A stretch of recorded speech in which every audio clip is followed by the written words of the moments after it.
12ویں جماعت سبق نمبر 3 شاد مصنف علی عباس حسینی صنف افسانہ درسی کتاب صفحہ نمبر 14۔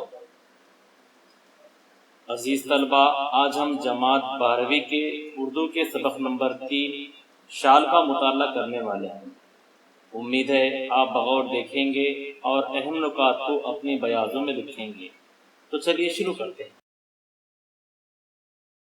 پیش درس، افسانوی ادب میں داستان اور ناول کے بعد افسانوں کو بہت مقبولیت حاصل ہوئی۔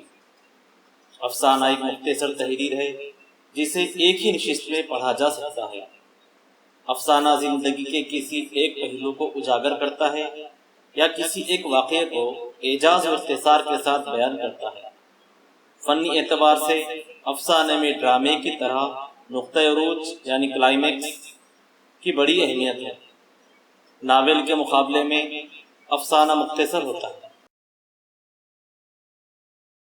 پریم چند، سجاد حیدر یلدرم، سلطان حیدر جوش، نیاز فتح پوری اور علی عباس حسینی کو اردو کے اولین افسانہ نگاروں میں شمار کیا جاتا ہے۔ ترقی پسند تحریک اور جدیدیت کے زیر اثر کئی افسانہ نگار ابھرے جنہوں نے اردو افسانے کو نئے رجحانات، اسالیب اور رنگ و روپ سے آشنا کیا۔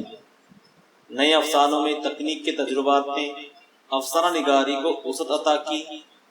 تجریدی اور علامتی افسانوں نے بدلتی ہوئی زندگی کے مسائل اور پیچیدگیوں کو نئے انداز میں پیش کیا۔ بعض افسانوں میں واقعہ بیان کرنے سے انحراف بھی کیا گیا ہے۔ پلاٹ، کردار، مکالمے، نقطۂ نظر، پس منظر اور زبان و بیان کی شائستگی مختصر افسانے کے اجزائے ترکیبی ہیں۔ ان اجزاء کے توازن سے افسانے کی تشکیل ہوتی ہے۔ افسانے میں ہونے والی حید اور تکنیک کی تبدیلیوں کے باوجود آج بھی افسانہ اسی بنیاد پر کھڑا نظر آتا ہے جس کی داغ بیل 100 برس پہلے پریم چند نے ڈالی تھی۔ جان پہچان، علی عباس حسینی 3 فروری 1897 عیسوی کو غازی پور کے ایک قصبے پارا میں پیدا ہوئے۔ انہوں نے ابتدائی تعلیم پٹنہ میں پائی۔ 1915 عیسوی میں میٹرک کا امتحان پاس کیا اور 1924 عیسوی میں الہ آباد سے MA کی سند حاصل کی۔ پھر اس کے بعد گورنمنٹ ڈگری کالج لکھنؤ میں ملازمت اختیار کی اور 1954 عیسوی میں پرنسپل کے عہدے سے سبکدوش ہوئے۔ علی عباس حسینی ادب برائے زندگی کے قائل تھے۔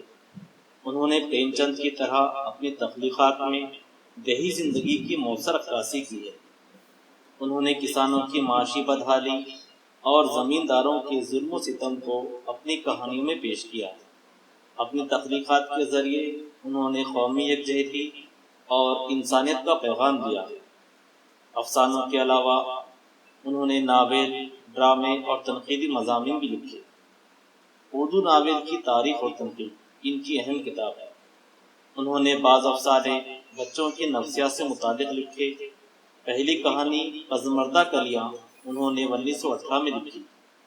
رفیق تنہائی، باسی پھول، کانٹوں میں پھل، الجھے دھاگے وغیرہ ان کے افسانوں کے مجموعے ہیں۔ انہوں نے کئی ناول بھی لکھے ہیں جن میں قاف کی پری کو بہت مقبولیت حاصل ہوئی۔ 27 ستمبر 1969 عیسوی کو علی عباس حسینی کا انتقال ہوا۔ عزیز طلبہ، اس پیراگراف میں ایک اصطلاح کا ذکر کیا گیا ہے، ادب برائے زندگی۔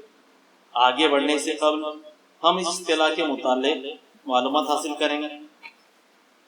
1936 عیسوی میں جرمن مفکر کارل مارکس کے نظریات سے متاثر ہو کر ہندوستان میں ایک تحریک چلائی گئی تھی جس کو ترقی پسند تحریک کے نام سے جانا جاتا ہے۔ اس تحریک کے پہلے اجلاس کی صدارت منشی پریم چند نے کی تھی۔ ترقی پسند ادیبوں اور شاعروں کا یہ ماننا تھا کہ ادب بیکاروں کا مشغلہ اور وقت گزاری کا ذریعہ نہیں، بلکہ اس کے ذریعے زندگی کو سنوارا اور بہتر بنایا جا سکتا ہے۔ ترقی پسند تحریک نے بڑے پیمانے پر یہ کام کیا۔ اسی نظریے کو ادب برائے زندگی کہتے ہیں۔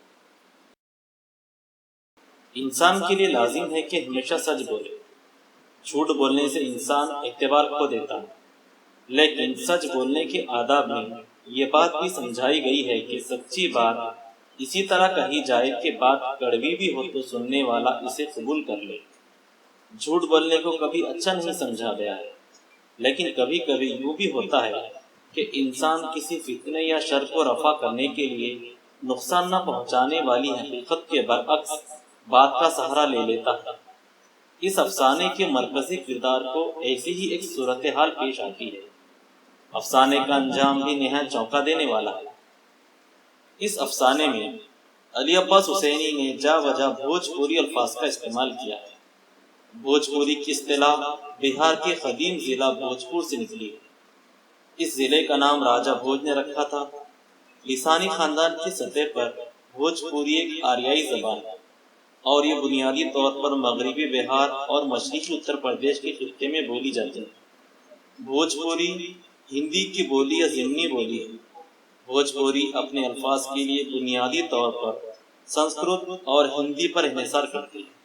اس نے اردو سے کچھ الفاظ بھی حاصل کیے ہیں۔ اب ہم افسانہ شال کی بلند خوانی کریں گے۔